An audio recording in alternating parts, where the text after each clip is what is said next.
Hello friends, welcome to electrical out problem. आज के lecture में हम डिस्कस करेंगे characteristics of underdamped system. Okay, तो सबसे पहले हमने जो प्रीवियस लेक्चर में कैरेक्टरिस्टिक जो उसकी इक्वेशन बनाई थी, तो इक्वेशन ये आई थी S equal to minus zeta omega N plus minus omega N under root में zeta square minus one. Second order की जो सिस्टम था omega N square divided by S square plus two zeta omega N S plus omega N square. ठीक है, उससे जो हमने root निकाले थे वो इसी फॉर्मेट में आए थे। क्लियर है। अब बात क्या कह रहा है कि ये अंडरडैम्प्ड सिस्टम के लिए है, इसलिए हमने क्या किया है, जीटा की वैल्यू लेस देन वन रखी।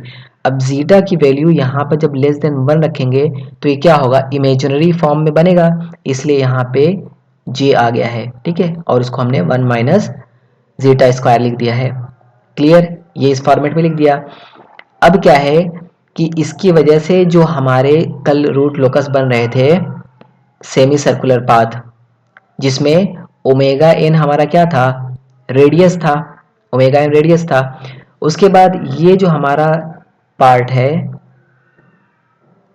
ये वाला, ये क्या है, हमारा रियल पार्ट है। ये वाला पार्ट हमारा क्या है, इमेजिनरी पार्ट है। ये रियल पार्ट है तो ये एक्स एक्सिस पे आ गया, ये वाला इमेजिनरी पार्ट है, ये कहाँ आ गया, वाई एक्सिस पे आ गया। क्लियर है। अब अगर हमें यहाँ पे कॉस थीटा फाइंड करना है तो कॉस थीटा क्या होता है, कॉस थीटा ये होता है डिवाइडेड बाई ओमेगा एन। ठीक है, तो zeta omega N divided by omega n, तो ओमेगा एन कैंसिल हो जाएगा तो कितना क्या बचेगा, जीटा। तो इसका मतलब क्या है, थीटा को हम इस तरीके से लिख सकते हैं कि कॉस इनवर्स जीटा। ठीक है, तो कभी भी हमारे पास जीटा दिया होगा और हमें अगर थीटा की वैल्यू फाइंड करने को बोला तो हम कॉस इनवर्स जीटा करके फाइंड कर लेंगे। क्लियर। या फिर अगर साइन थीटा अगर फाइंड करना हुआ तो इक्वेशन से sine square plus cos square equal to one से, या फिर इसी से हम साइन थीटा भी फाइंड कर सकते हैं, इसी से हम टैन थीटा भी फाइंड कर सकते हैं। क्लियर है। सेकंड, अब क्या है कि अब यहाँ पे सिर्फ ये जो फॉर्मूले हैं, फॉर्मूले देखने हैं, फॉर्मूले देखने हैं और याद करने हैं सिर्फ फॉर्मूले। इसका कहाँ से ड्राइव हो क्या है उसकी हमें ज़रूरत नहीं पड़ती कॉम्पिटिटिव एग्जाम में, हमें सिर्फ फॉर्मूले याद होने चाहिए, उसका यूज़ कैसे करना है वो हम देखेंगे। डैम्पिंग कोएफिशिएंट और एक्चुअल डैम्पिंग और डैम्पिंग फैक्टर तीनों एक ही चीज़ है। कितना होता है, alpha equal to zeta omega n. Damping coefficient, actual damping और डैम्पिंग फैक्टर, ये तीनों एक ही चीज़ हैं। कितनी होती हैं, alpha equal to zeta omega n, याद रखेंगे। ठीक है। टाइम कांस्टेंट क्या होता है, जस्ट इसका अपोजिट होता है, one by alpha. Time constant पूछेगा तो one by zeta omega n कर देंगे। क्लियर है। अब उसके बाद आता है हमारे पास damped natural frequency omega D. ठीक है, तो डैम्प्ड नेचुरल फ्रीक्वेंसी क्या होती है, omega D equal to omega N under root में वन माइनस जीटा स्क्वायर। ठीक है, तो इस फॉर्मेट में भी याद रखेंगे omega D equal to omega N under root में वन माइनस जीटा स्क्वायर। या फिर इसको इस फॉर्मेट में लिख सकते हैं कि अगर ओमेगा एन को अंदर मल्टीप्लाई कर दें, अंडर रूट में ले जाएं, तो यहाँ पे क्या हो जाएगा, ओमेगा एन स्क्वायर माइनस में फिर omega N square zeta square. ठीक है, तो यहाँ ओमेगा एन स्क्वायर हो गया minus omega N square zeta square की जगह हम क्या लिख सकते हैं, अल्फा स्क्वायर, क्योंकि अल्फा क्या है, जीटा ओमेगा एन है, तो ओमेगा एन स्क्वायर और जीटा स्क्वायर की जगह अल्फा स्क्वायर लिख सकते हैं। तो एक इस फॉर्मेट में भी आ गया omega D, dam natural frequency. दोनों फॉर्मेट में हमें याद रखना है, अगर अल्फा की वैल्यू दे रखी है डायरेक्ट तब भी हम वैसे कर सकते हैं। और अल्फा हमारा क्या होता है, डैम्पिंग कोएफिशिएंट, ये इसको हम एक तरीके से और लिख सकते हैं कि बैंडविड्थ डिवाइडेड बाई टू। ठीक है, ये भी याद रखेंगे, अगर अल्फा निकालना है, अगर हमारे पास बैंडविड्थ दे रखी है तो हम डायरेक्ट बैंडविड्थ को डिवाइड कर देंगे टू से, तो हमारा क्या मिल जाएगा, डैम्पिंग कोएफिशिएंट मिल जाएगा। ये बैंडविड्थ के लिए एक और चीज़ें होती है, ये भी हम याद रखेंगे, bandwidth equal to zeta omega n. अगर हमें बैंडविड्थ फाइंड करनी है, हमारे पास नेचुरल फ्रीक्वेंसी दे रखी है और जीटा की वैल्यू दे रखी है, तो हम बैंडविड्थ फाइंड कर सकते हैं। या फिर जीटा फाइंड करना है, बैंडविड्थ दिया हुआ है और ओमेगा एन दिया हुआ है, तो जीटा यहाँ से फाइंड हो जाएगा। क्लियर है? नेक्स्ट, यहाँ पे सिर्फ फॉर्मूले ही देखने हैं यहाँ पे ज़्यादातर। अब क्या है कि यहाँ पे डैम्प्ड रेशियो है, डैम्पिंग रेशियो है। डैम्पिंग रेशियो क्या होता है? Actual damping divided by critical damping. तो एक्चुअल डैम्पिंग हमने क्या देखा था अभी? जीटा ओमेगा एन देखा था एक्चुअल डैम्पिंग, ठीक है। क्रिटिकल डैम्पिंग क्या होता है? क्रिटिकल डैम्पिंग होता है ओमेगा एन, ठीक है, याद रखेंगे। क्रिटिकल डैम्पिंग ओमेगा एन होता है, actual damping zeta omega n होता है। तो ओमेगा एन से ओमेगा एन कैंसिल हो जाएगा, तो डैम्पिंग रेशियो क्या आएगा? डैम्पिंग रेशियो आएगा जीटा। क्लियर? अगर हमारी जीटा इक्वल टू 1 हो, ओके, यहाँ पे जीटा 1 हो, तो क्या होगा? एक्चुअल डैम्पिंग हमारी क्रिटिकल डैम्पिंग के बराबर हो जाएगी, क्योंकि जब एक्चुअल डैम्पिंग क्या होता है? जीटा ओमेगा एन, और क्रिटिकल डैम्पिंग होता है ओमेगा एन। तो जब जीटा की जगह अगर 1 रख देंगे तो एक्चुअल डैम्पिंग क्या बन जाएगा? ओमेगा एन बन जाएगा, जो कि क्रिटिकल डैम्पिंग के बराबर है। तो actual damping equal to critical damping equal to omega N. कब?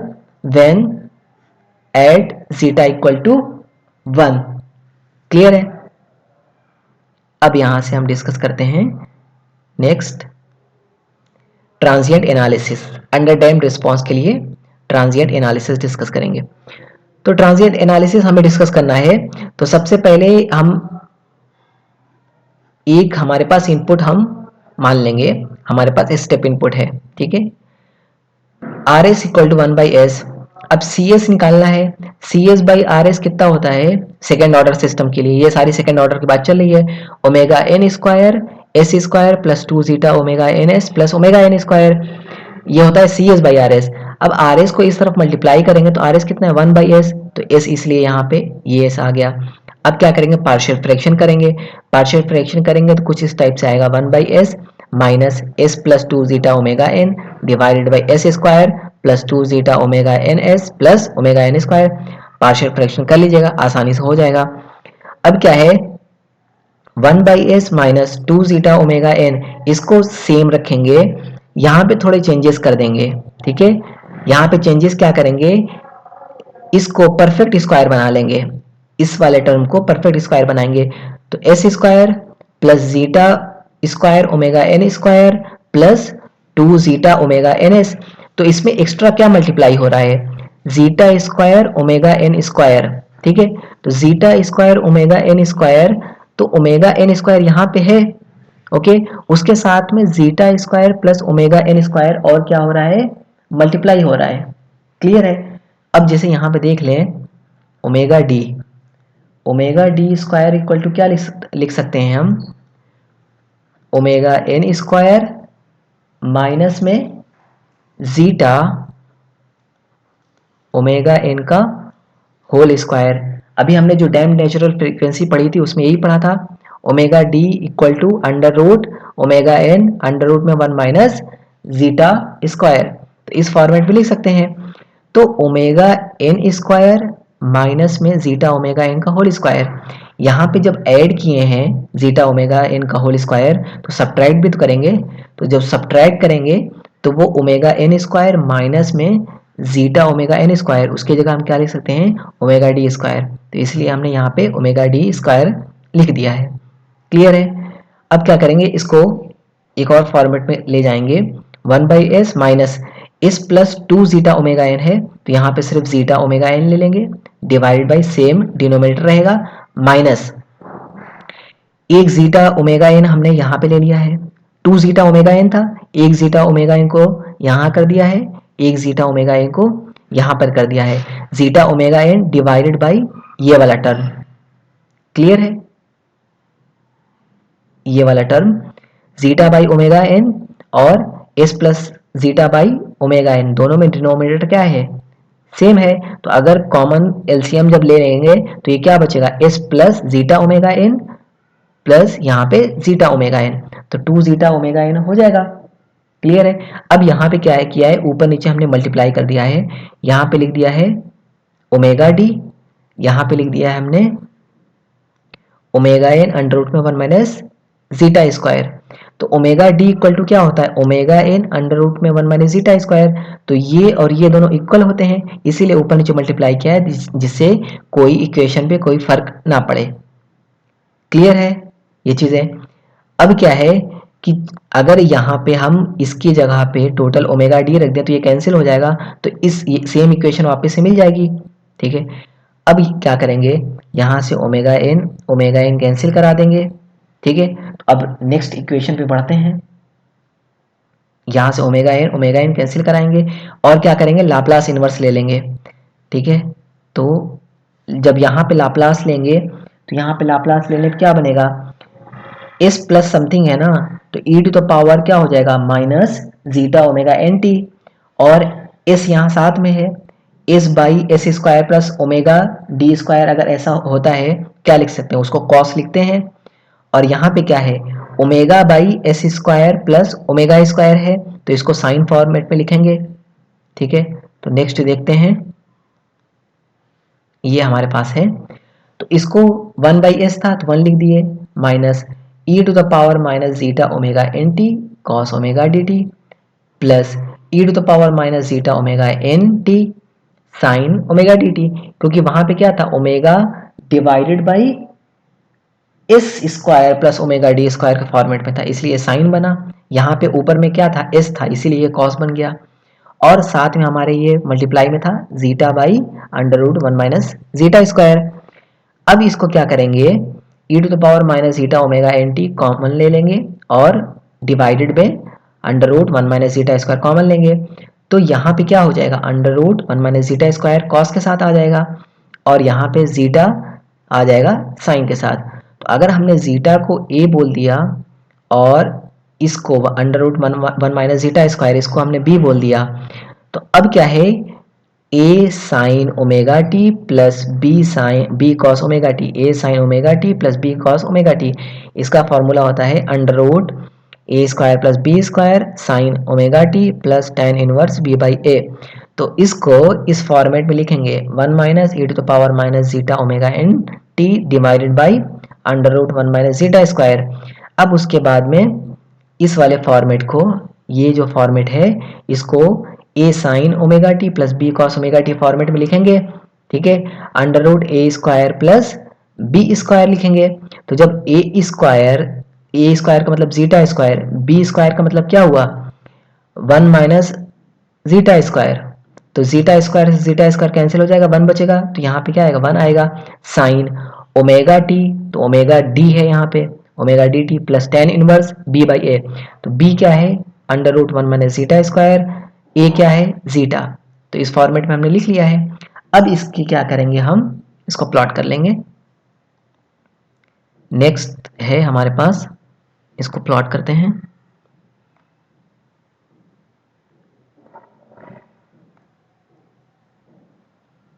ये हमारे पास, ठीक है। तो अब क्या किया कि 1 minus e to the power minus zeta omega N t वहां बाहर में था, तो ये उसका कर्व कुछ इस टाइप से आएगा। ठीक है, एक्सपोनेंशियल है, एक्सपोनेंशियल इस तरीके से कर्व आएगा। ओके, एक्सपोनेंशियल इस तरीके से आएगा। ओके, अब क्या है कि यहाँ पे हमारा क्या है, अंडर डैम सिस्टम है। अंडर डैम सिस्टम है तो कुछ टाइम के बाद सेटल होगा। तो पहले इस तरीके से साइनोसॉइड हमारा स्टार्ट हुआ सिस्टम, उसके बाद इस तरीके से फाइनली क्या हुआ, डैम्पिंग हमारी कम होती गई, ऑसिलेशन कम होता गया, कम होते होते यहाँ पे फाइनल सेटल हो गया है। क्लियर है। अब जैसे कि यहाँ पे n इक्वल टू 1 है, n इक्वल टू 2 है, n इक्वल टू 3 है, n इक्वल टू 4 है, इस तरीके से वैल्यूज है। अब क्या है, जैसे कि मैक्सिमम पीक की बात करेगा, जैसे यहाँ पे ये वाला, वेट अ मिनट, जैसे ये वाली वैल्यूज है यहाँ पे, इसको बोलते हैं मैक्सिमम पीक, एमपी। अभी एमपी का फॉर्मूला आएगा मैक्सिमम पीक। तो जब मैक्सिमम पीक बोलेगा, फर्स्ट मैक्सिमम पीक, तो वो कहाँ मिलेगी, n इक्वल टू 1 पे फर्स्ट मैक्सिमम पीक मिलेगी। उसके बाद अगर कह रहा है सेकेंड मैक्सिमम पीक कहाँ मिलेगी, तो n इक्वल टू 3 पे सेकेंड मैक्सिमम पीक मिलेगी। ये नहीं करना है कि सेकेंड मैक्सिमम पीक का पूछा तो n इक्वल टू 2 लिख दिया, क्योंकि वहाँ फॉर्मूले में n की वैल्यू भी पुट करनी पड़ेगी। तो वो याद रखेंगे कि n इक्वल टू 1 पे first maximum peak, n equal to 3 पे सेकेंड मैक्सिमम पीक। ठीक है, ये हो गया हमारा MP का ये। ठीक है, n इक्वल टू 1 पे first maximum peak, n equal to 3 पे second maximum peak, n equal to 5 पे थर्ड मैक्सिमम पीक, इस तरीके से ऐसे वैल्यूज जाएगी। ठीक है, और ये क्या है हमारा TD। TD क्या होता है, हमारा डिले टाइम होता है। डिले टाइम यहाँ के बाद से ही हमारा रिस्पॉन्स स्टार्ट होगा, तो ये इतना हमारा टाइम जो होगा डिले टाइम होगा। राइज टाइम क्या होगा, राइज टाइम जितना हमारा यहाँ तक 1 तक पहुँचने में जितने टाइम लगते हैं वो हमारे क्या कहलाते हैं, राइज टाइम कहलाते हैं। उसके बाद पीक टाइम क्या है, जो वैल्यू हमारी पीक तक पहुँचने में जितने टाइम लग रहे हैं वो हमारे क्या कहला रहे हैं, पीक टाइम कहला रहे हैं। TP, TD delay time, TR rise time, TP peak time, ये TS क्या है, सेटलिंग टाइम है, कितने टाइम के बाद हमारा जो रिस्पॉन्स है वो सेटल हो गया है। तो यहाँ तक जाने के बाद में हमारा रिस्पॉन्स जो है सेटल हो गया है, तो इसको कहेंगे हम TS के बाद हमारा फाइनल सेटल हो गया है। तो सबके फॉर्मूले हैं, TD के लिए फॉर्मूला है, TR के लिए, TP के लिए, TS के लिए, सबके लिए फॉर्मूला है। तो वो हम देख लेते हैं यहाँ पे। ये है, देखिए हमारे पास डिले टाइम ये है हमारे पास। डिले टाइम के लिए जो सबसे पहले स्टार्टिंग था delay time TD equal to formula याद रखेंगे 1 plus 0.7 zeta divided by omega n. 1 plus 0.7 zeta divided by omega n, delay time के लिए फॉर्मूला यूज करेंगे। राइज टाइम की बात करेंगे, TR के लिए pi minus theta by omega d, pi minus theta divided by omega d. Theta की value जहां पे क्या होगी, tan इनवर्स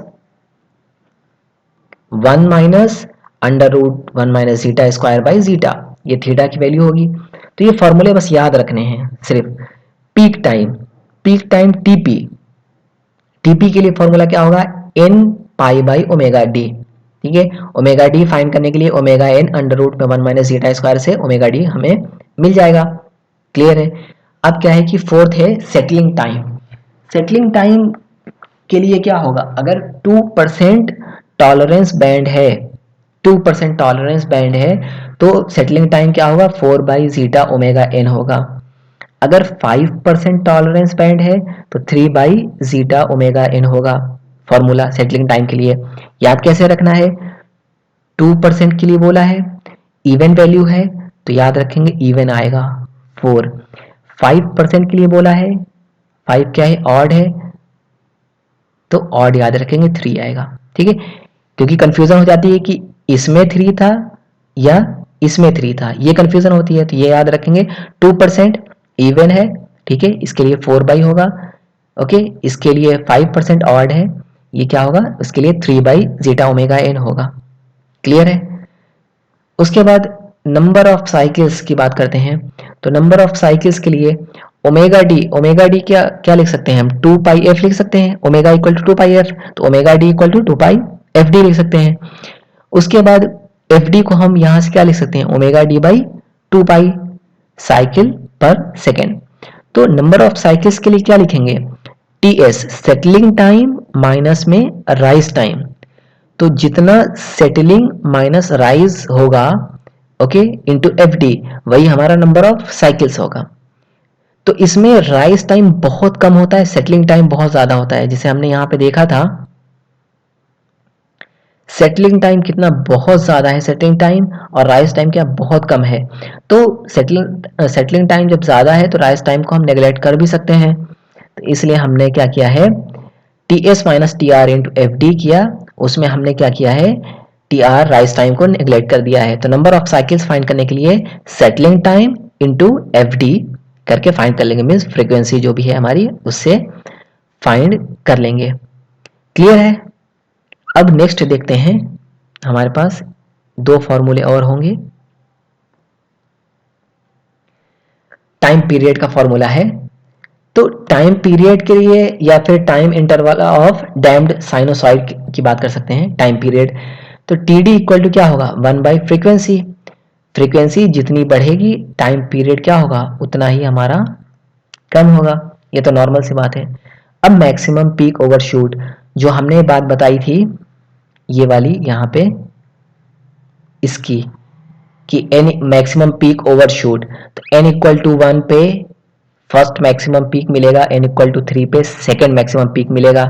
तो अब अगर जैसे कि यहाँ पे बोला है कि मैक्सिमम पीक ओवरशूट फाइंड के लिए फर्स्ट मैक्सिमम पीक ओवरशूट, तो यहाँ पे mp equal to e to the power minus zeta n pi by under root 1 minus zeta square है। तो n की जगह 1 रखेंगे अगर फर्स्ट बोला है। अगर बोला उसने कि सेकेंड मैक्सिमम पीक पूछा है तो n की जगह क्या रखेंगे, 3 रखेंगे, 2 नहीं रखेंगे, क्योंकि 2 पे क्या है, पीक नहीं, मैक्सिमम नहीं मिल रहा है, मिनिमम मिल रहा है। तो इसलिए n की जगह 1 रखेंगे फर्स्ट मैक्सिमम पीक, n की जगह 3 रखेंगे सेकेंड मैक्सिमम पीक के लिए। क्लियर है? तो ये फॉर्मूला याद रखेंगे, mp equal to e to the power minus zeta n pi by under root 1 minus zeta square. तो ये फॉर्मूले याद हो जाएंगे, जब क्वेश्चन की प्रैक्टिस होगी तो उसी में याद हो जाएंगे, अलग से याद करने की इसको कोई ज़रूरत नहीं है। जब क्वेश्चंस करेंगे तो अपने आप ये याद हो जाएंगे। ठीक है, अब जीटा और एमपी क्या है, ये क्या है, zeta and MP are measures of speed of response. Speed of response को ये मेजर करते हैं हमारे जीटा एंड एमपी। ये ईएस में क्वेश्चंस ऐसे थियोरी बेस्ड इस टाइप से पूछा भी है और पूछ भी सकता है फिर से। ठीक है, तो ये स्पीड ऑफ रिस्पॉन्स को मेजर करते हैं zeta and MP. MP inversely proportional to zeta होता है, यहाँ पे एमपी है, ठीक है, और यहाँ पे क्या आ रहा है, डिवाइडेड बाई ये जीटा आ रहा है, तो इसलिए क्या है, इनवर्सली प्रोपोर्शनल टू जीटा है।